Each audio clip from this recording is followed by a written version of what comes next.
Pernahkah Anda merasa sudah bekerja keras, gaji lumayan, tapi saldo tabungan di akhir bulan selalu kembali ke angka nol? Menabung bukan hanya soal berapa yang Anda simpan, tapi soal bagaimana Anda menghentikan kebocoran yang tidak Anda sadari.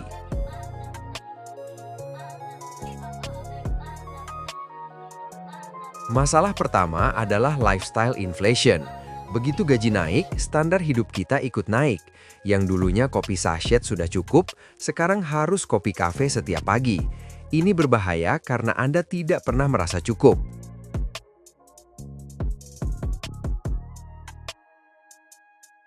Coba cek mutasi rekening Anda. Berapa banyak aplikasi streaming, gym yang tidak pernah didatangi, atau biaya admin bank yang menumpuk? 50.000 di sini, 100.000 di sana dalam setahun, ini bisa jadi jutaan rupiah.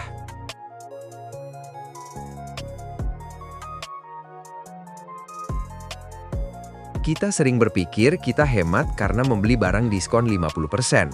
Padahal Anda tetap mengeluarkan uang untuk barang yang mungkin tidak Anda butuhkan.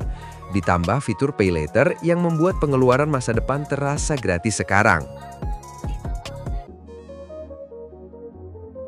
Tanpa dana darurat, satu masalah kesehatan atau kerusakan kendaraan bisa menghancurkan tabungan bertahun-tahun dalam semalam.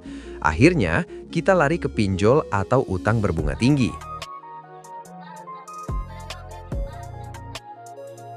Musuh terakhir adalah waktu. Jika Anda hanya menyimpan uang di bawah bantal atau rekening biasa dengan bunga rendah, daya beli uang Anda akan tergerus inflasi.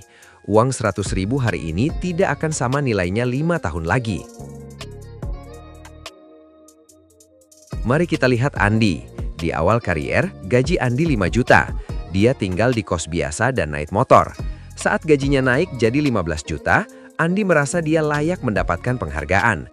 Dia pindah ke apartemen mewah, 5 juta per bulan, mencicil mobil, 4 juta per bulan, dan mulai hobi nongkrong di kafe setiap malam, 3 juta per bulan.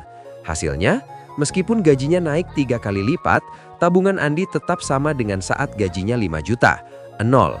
Dia terjebak dalam lingkaran setan lifestyle inflation. Begitu ada keadaan darurat seperti mobilnya rusak, Andi terpaksa menggunakan kartu kredit karena tidak punya dana cadangan. Sekarang kita lihat Budi dengan gaji yang sama, 15 juta. Saat gajinya naik, Budi tidak langsung pindah apartemen. Dia tetap di kos yang nyaman namun terjangkau.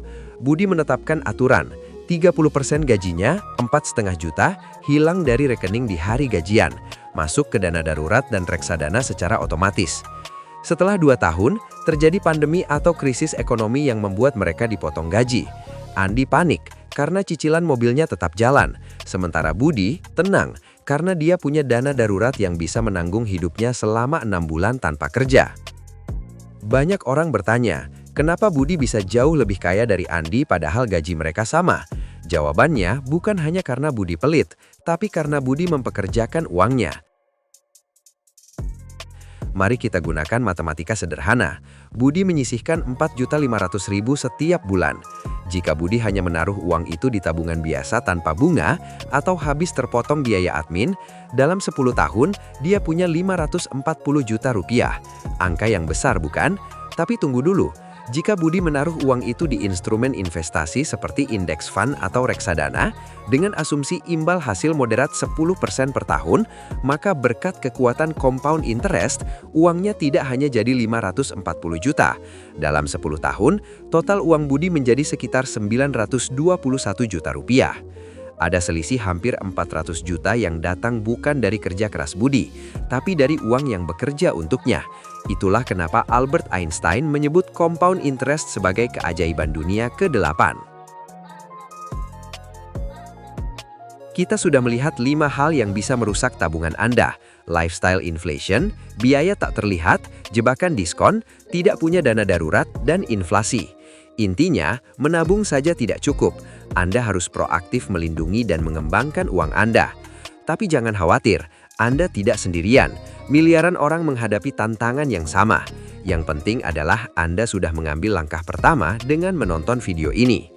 Sekarang, apa yang bisa Anda lakukan?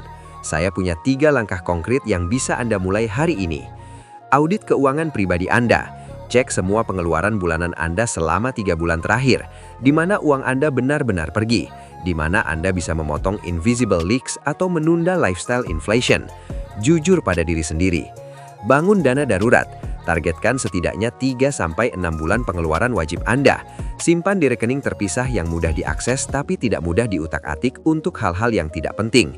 Ini adalah fondasi keamanan finansial Anda. Mulai berinvestasi, otomatis. Setelah dana darurat Anda aman, sisihkan sebagian kecil dari penghasilan Anda secara otomatis setiap bulan untuk investasi. Mulai dari reksadana pasar uang jika Anda sangat pemula, atau reksadana indeks untuk pertumbuhan jangka panjang. Ingat, disiplin lebih penting daripada jumlahnya. Membangun kekayaan itu seperti menanam pohon, butuh waktu dan konsistensi. Tapi jika Anda mulai hari ini, 5 atau 10 tahun ke depan, Anda akan berterima kasih pada diri Anda yang sekarang. Jangan biarkan uang Anda hanya singgah dan pergi. Buatlah uang Anda bekerja untuk Anda. Jika video ini bermanfaat, jangan lupa like, share, dan subscribe untuk tips keuangan lainnya. Sampai jumpa di video berikutnya. Tetap semangat dan kendalikan keuangan Anda.